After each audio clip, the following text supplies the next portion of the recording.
It was supposed to be a simple errand. Just milk, bread, and a bag of rice.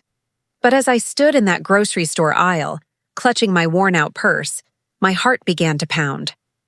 I reached inside, fingertips brushing against a few crumpled bills and coins. Not enough. Not nearly enough. My throat tightened as I stared at the prices on the shelf, numbers that suddenly felt like walls keeping me from something as basic as food. Behind me, a sigh. My son, my only child. He looked at me the way strangers look at beggars, impatient, annoyed. "Mom," he muttered, his voice sharp enough to cut. "If you can't even afford bread, maybe you shouldn't be here embarrassing yourself." I froze. His words weren't whispered. They hung heavy in the air, loud enough for the cashier and the two women behind us to hear. My cheeks burned. I wanted to disappear, to melt into the cold linoleum floor. I tried to smile, to hide my shame. "Maybe we don't need the rice today. Just the bread will do," I whispered, as though lowering my voice could soften the humiliation. But he wasn't finished. My son chuckled, shaking his head like I was some pitiful stranger. "You're pathetic," he said under his breath, but not soft enough. The laughter in his eyes stung worse than hunger ever could. I felt every ounce of dignity drain from me. This was the boy I had raised on love, the child for whom I had gone hungry countless nights, the boy I once swaddled in blankets so he would never feel the cold. And now here he was, laughing at me, at my empty wallet, at my weakness. The cashier shifted uncomfortably, her eyes flicking between us. One of the women in line whispered something to her friend, and they both glanced at me with pity. Pity. That was the nail in the coffin. I handed over the coins I had, barely enough for a small loaf of bread. My hands shook as the cashier placed it in the bag. My son rolled his eyes and muttered, "What's even the point?" before walking ahead without waiting for me. I clutched the bag like it was made of gold, the bread inside feeling heavier than bricks. As I stepped out into the cold evening air, I couldn't stop replaying his laugh in my head. That laugh, sharp and cruel, echoing in the space where love used to live. The hunger in my stomach didn't hurt as much as the hollow ache in my chest. Hunger was temporary, but this cut was permanent. I walked behind him in silence, each step echoing with memories. The nights I skipped meals so he could eat. The mornings I woke up early to pack his lunch, even when my body screamed for rest. The times I told him we were fine, when in truth, I had nothing left. And for what? To be laughed at by the very child I thought would one day hold me up when I couldn't stand on my own. That night, as I sat at our small kitchen table with only a slice of bread on my plate, I swallowed not just the dry crumbs, but my pride.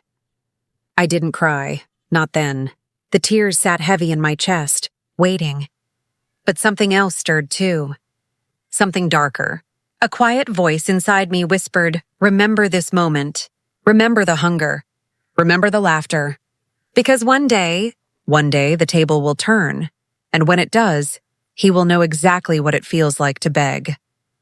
I wasn't always this tired, this worn down. There was a time when I believed sacrifice meant something. That if I gave enough, loved enough, worked hard enough, my son would grow up to be grateful. I remember those years like yesterday. The long shifts at the factory, the smell of oil and metal clinging to my clothes. My hands would ache so badly by the end of the night that sometimes I couldn't even close them into fists. Still, I went to my second job in the mornings, wiping tables at a diner just to scrape together a few extra dollars. Most nights, I went without dinner. I told him I wasn't hungry, that I'd already eaten. In truth, I pushed my plate toward him, making sure his stomach was full even if mine stayed empty. And when he would smile with sauce on his cheeks, I told myself it was worth it. There was the winter the heat got shut off. I remember wrapping him in every blanket we had, rubbing his little hands between mine until they stopped shaking. My own body shivered through the night, but I didn't mind. At least he was warm, and then came school. Oh, how I wanted him to have everything I never did. I pawned the only jewelry I had, my mother's necklace, to buy his textbooks. I cleaned houses on weekends to save for his college application fees. I worked double shifts and came home with blisters just so he could walk into class with shoes that weren't falling apart. When he got into university, I cried tears of joy. I thought finally my sacrifices are paying off. I remember hugging him, whispering, "All I want is for you to have a better life than I ever did." But somewhere along the way, something changed in him. The boy who used to hug me tight, who once promised to buy me a big house one day when he grew up, became someone I barely recognized. He started coming home with expensive gadgets, clothes that cost more than my monthly bills. When I asked how he could afford them, he shrugged, saying his friends helped him out. I tried not to question it. I told myself he deserved nice things, but slowly the gratitude faded. The warmth in his eyes turned into annoyance, like every time I spoke was an interruption. He stopped saying thank you, stopped noticing the exhaustion in my face, and when I reminded him of the sacrifices, of the nights I went without food or sleep, he scoffed. "That was your choice," he said once casually, like it meant nothing. "Don't blame me for the life you picked." Those words cut deeper than any hunger ever had. My life, my choice. I had lived every moment for him. Every blister, every tear, every ache in my bones was for him. Yet the boy I raised no longer saw me as a mother, only as a burden. I kept quiet, swallowing the pain, but deep down a truth was beginning to grow. My sacrifices had not built him into the man I dreamed of. They had built him into someone who thought he was above me. And though I still loved him, I could feel the cracks forming between us, cracks that no amount of sacrifice could ever mend. The cupboards grew emptier as the years went by. At first I thought it was just bad luck, that maybe things would turn around. But the shelves spoke a different truth. Cans disappearing one by one. No meat, no milk, just a few packets of noodles and stale bread. I told myself I was used to hunger. After all, I'd lived with it most of my life. But what broke me wasn't the emptiness in my stomach. It was the emptiness growing inside my own home. My son had stopped eating with me altogether. He ordered takeout, boxes of greasy food and fancy coffee drinks, carrying them past me without a glance. The smell would linger in the air as I sat at the table with only a cup of watered-down soup. Sometimes I'd try to join him. "Maybe we could eat together," I'd suggest softly, my voice hopeful. But he'd scoff, waving me off. "Why would I eat that when I can buy real food?" He'd laugh, pointing at my humble meal. The insult was casual, but it stung every time. One night I asked him if he could spare a little money for groceries. "Just enough for rice and vegetables, nothing more." He looked at me like I had asked for the world. "Seriously, Mom? You're grown. Figure it out. I'm not here to fund your life." The words sank into me like poison. Fund my life? This was the boy who once relied on me for every scrap of food, every dollar for school supplies, every drop of love I had left to give. And now he looked at me as if my existence was an inconvenience. The kitchen table became my only companion. I would sit there at night, staring at the chipped edges of the wood, remembering the laughter that once filled that space. The birthday cakes I had baked from scratch when we couldn't afford store-bought. The little hands clapping in joy when I managed to stretch a meal into something special. But now, there was no laughter. Just silence, just loneliness. One evening, as I tore the last slice of bread into smaller pieces, pretending it was enough, I caught a glimpse of myself in the window's reflection. A tired woman, worn thin, her eyes hollow not just from hunger but from heartache, and behind her, a son scrolling through his phone, oblivious. That was the moment it struck me. I wasn't just hungry for food. I was hungry for love, for respect, for the family bond I thought could never break. But my son's heart had grown colder than any empty plate. And as I sat in that dimly lit kitchen, crumbs scattered on the table, a quiet vow formed inside me. If he saw me as a burden, then so be it. One day I would rise above this table of scraps. One day he would see that the woman he mocked could build a feast without him. And when that day came, he would sit where I once sat, empty. It was his idea to go. "Come on, Mom," he said one Saturday evening. "Let me show you what real food tastes like." His tone wasn't kind. It was mocking, as if dragging me into a world I didn't belong to would be some sort of entertainment for him. I hesitated. I knew I couldn't afford even a glass of water in one of those glossy restaurants downtown, but a part of me longed to sit at a table again, to feel like I was part of his life. So I agreed. Maybe, just maybe, it would bring us closer. The restaurant glowed like a palace, golden lights spilling onto the street. Couples laughed over candlelit tables, waiters glided across the floor with trays of steaming dishes, and the air smelled of butter and roasted garlic. I hadn't eaten all day, saving space for this one rare moment. My stomach twisted with both hunger and hope. We were seated near the window, the kind of spot reserved for people who belonged there. I ran my hand over the crisp white tablecloth, trying not to feel out of place. The menu arrived, and my heart sank. I scanned the prices, numbers so high they looked like cruel jokes. $30 for pasta, $15 for a salad. My hands shook as I folded the menu shut, praying my son would understand. I don't think I can order, I whispered. It's too expensive. He leaned back in his chair, smirking. Of course it is. But don't worry, Mom. Just order something small. I've got it. For a second, relief washed over me. Maybe this was his way of extending kindness, of making amends for all the coldness between us. So I nodded slowly and chose the cheapest item on the menu, a simple soup. The waiter came, pen poised, and my son ordered lavishly, steak, wine, sides upon sides.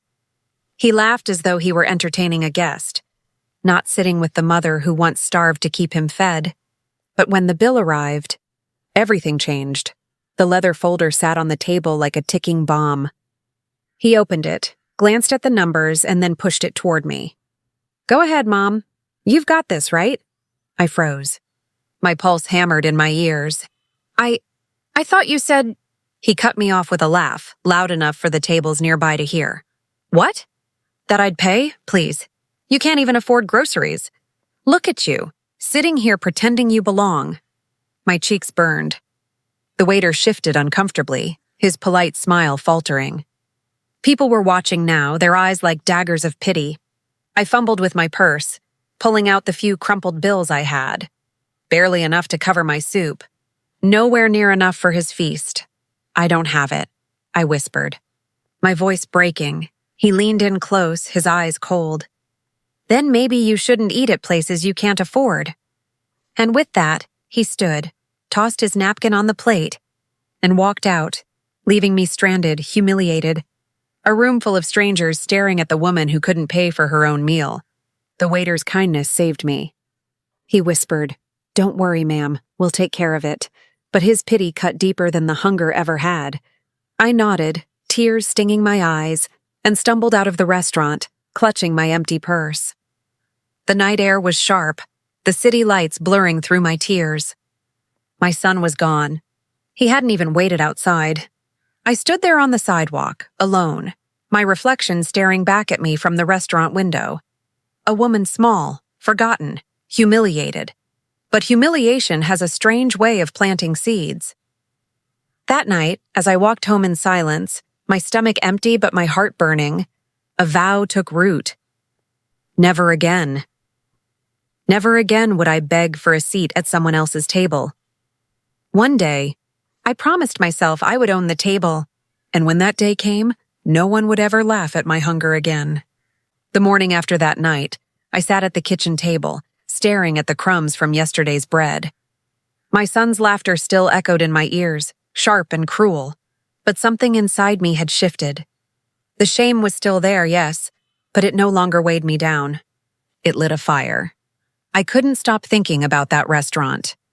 The polished silverware, the smell of roasted garlic, the warmth that seemed to embrace everyone but me. I had walked out of there feeling like an intruder. But what if, instead of avoiding that place, I stepped right back in, not as a guest, not as a beggar, but as someone determined to take control. So I went back. My hands trembled as I pushed open the glass doors, half expecting to be turned away. The manager eyed me curiously when I asked if they had any work. I had no fine clothes, no polished resume. All I had were calloused hands and a hunger that burned brighter than pride. He hesitated, then nodded. "We need someone for dishes. It's hard work. Long hours. Pay's not great." I smiled for the first time in weeks. "I'll take it." And so it began. The kitchen was chaos. Clattering pans, shouting cooks, the hiss of steam and oil. At first, the pace nearly broke me.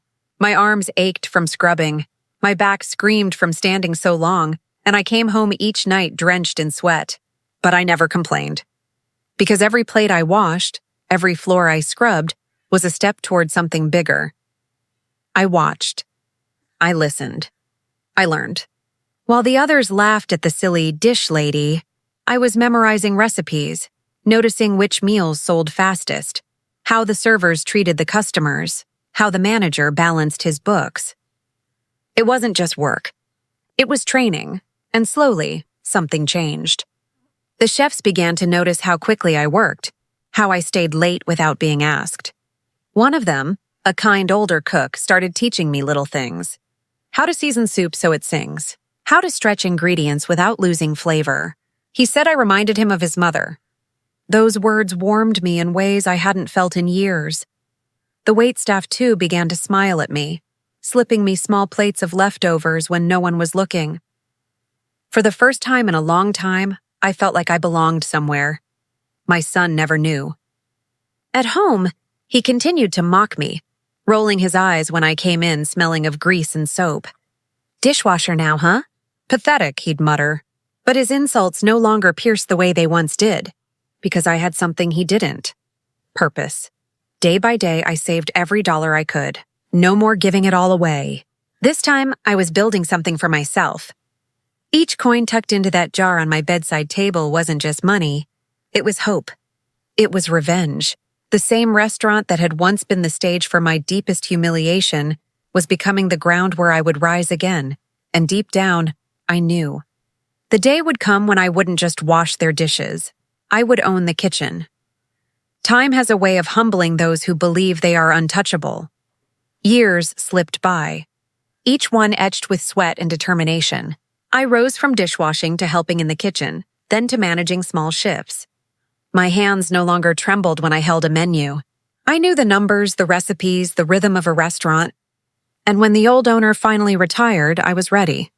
I bought the place with the savings I had guarded like treasure, and with the help of people who believed in me.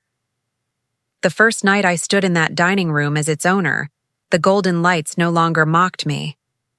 They welcomed me. Customers didn't see a tired woman anymore. They saw someone in charge, confident, unshakable. For the first time, I belonged not as a guest or a servant, but as the heart of it all. Meanwhile, my son's life unraveled. I heard whispers through mutual acquaintances.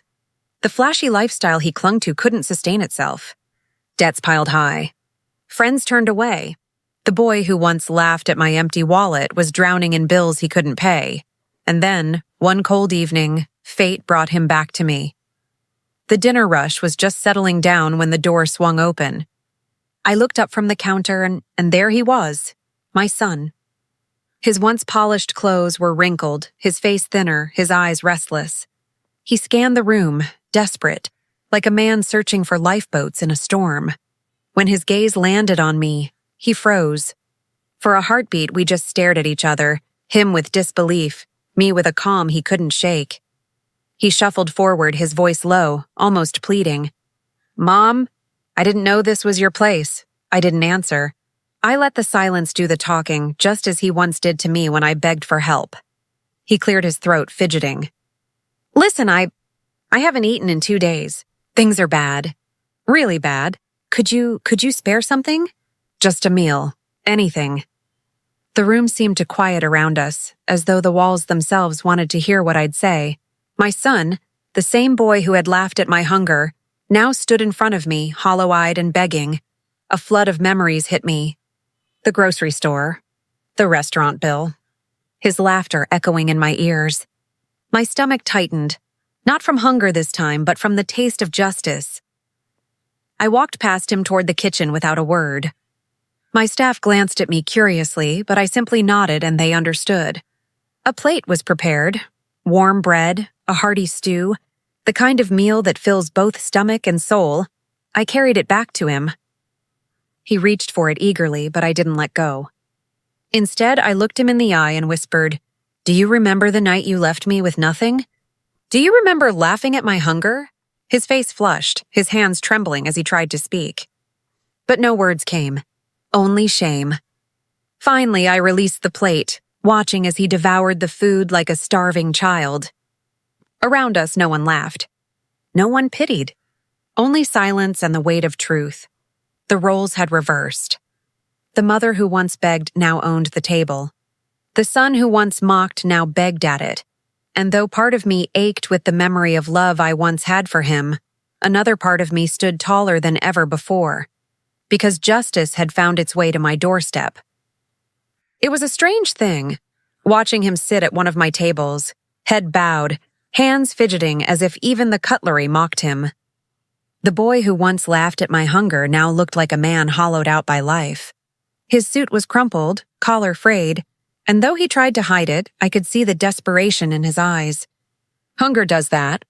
It strips away all the arrogance, all the pride, until what's left is just a trembling soul begging for mercy. I moved slowly, deliberately, the way a storm gathers before breaking. My staff had no idea who he was to me, only that he was another customer looking worse for wear. They greeted him politely, offered water, even smiled. And I thought about the day he had dragged me here, only to mock me in front of strangers. That night, I had walked home alone with nothing but shame burning in my chest. Tonight it was different. Tonight he sat in my restaurant. "Would you like to order something?" I asked, my voice calm, almost kind. He looked up startled. Recognition flashed and then shame followed close behind. "Mother?" His voice cracked on the word. He hadn't called me that in years. "Please, I just need something to eat. I don't have money right now, but I promise I'll—" I raised my hand, stopping him. "No promises. Just honesty." For a long moment he said nothing. Then his shoulders collapsed inward. "I've lost everything. The business, the house. Friends turned their backs. I thought I had it all figured out, but now I can't even afford a plate of food." His words hung in the air, fragile and broken.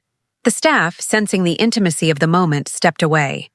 It was just the two of us, mother and son, face to face across a table that carried years of bitterness and pain. I turned, signaled to the kitchen. A few minutes later, a steaming plate of food arrived. Roasted chicken, vegetables, bread still warm from the oven. I set it before him. He stared at it, then at me. "Why? After everything I did to you? Why would you feed me?" I leaned forward, my hands resting lightly on the table. My voice was steady, but underneath was the tremor of every wound he had carved into me. "Because I remember what hunger feels like. And because I won't become what you once were. Cruelty doesn't live here anymore." Tears welled in his eyes. He picked up the fork but couldn't bring himself to eat. Instead, he whispered, "I don't deserve this." "No," I said softly. "You don't. But sometimes mercy isn't about who deserves it. It's about who can rise above the pain." He finally took a bite, chewing slowly as if each taste was mixed with regret. Around us, laughter and clinking glasses filled the restaurant. But at our table, there was only silence, heavy, unspoken, but true. In that moment, I felt the full circle of life close. He was fed but empty. I was whole, though once starved. The roles had reversed and he knew it. And as I walked away, leaving him with the meal, I understood. Justice wasn't always loud or cruel. Sometimes it was quiet. Sometimes it was simply a full plate placed before an empty soul. The night he came into my restaurant lingered with me long after the chairs were stacked and the lights dimmed. For years, I had lived with the memory of standing in grocery aisles with empty hands, of being laughed at in public when all I needed was compassion. But now, when I closed the doors to my restaurant, I locked them behind me as a woman who had turned her hunger into strength. Word spread quickly in town. People spoke of the woman who had once been mocked by her own blood, but had risen to own one of the most respected restaurants in the neighborhood. They came not just for the food, but for the warmth they felt when they walked through the door. For me, this place was never just about money. It was about dignity, about proving to myself that I was never the weak, pathetic figure my son had painted me as. Inside these walls, laughter flowed freely. Staff who had once been strangers became family. Customers returned, calling this place their second home. I looked around one evening at the crowded tables, children sharing plates of fries, couples toasting with wine, elders savoring warm soup, and I realized something I had never known before. I was no longer starving. Not just for food, but for love, for belonging, for respect. My son never became a regular here. He drifted in once or twice more, each time thinner, more broken, but always leaving quietly after finishing his plate. He never asked to stay, never asked to come home, and I did not beg him to. Some ties fray beyond repair. Some wounds never close. I forgave him enough to feed him, but not enough to let him hurt me again. That was my boundary, and it was firm. People sometimes ask me if I regret it all, the years of sacrifice, the sleepless nights, the humiliations. I pause and then I smile. Without those scars, I would not stand where I do now. Without the hunger, I would not understand the sweetness of being full. Without the betrayal, I would not know the taste of true justice. One evening, as I wiped down the last table, I looked out the window at the street lamps glowing against the night sky. My reflection in the glass stared back at me, older but stronger, lined with years yet lit with resilience. I whispered to myself, "You made it. You turned pain into power." And I knew then, in the quiet of that moment, that my story was not one of loss. It was one of transformation. A woman who had once been humiliated at the door of a restaurant now owned the key to it. A mother who had once been laughed at by her child now commanded the respect of an entire community. Justice had not come with loud vengeance or cruel payback. It had come on my terms, with patience, with work, with dignity. And that, I realized, was the sweetest revenge of all. So now, when I see someone struggling, a single mother counting her coins, an old man hesitating at the menu, I reach out. I remember what it was like to be invisible, to feel small. And I make sure they know they are welcome here. In my restaurant, no one leaves hungry. For I have learned that true honor is not in the wealth we hold, but in the way we lift others while we rise. From hunger to honor, that is my story. And I would not trade it for anything.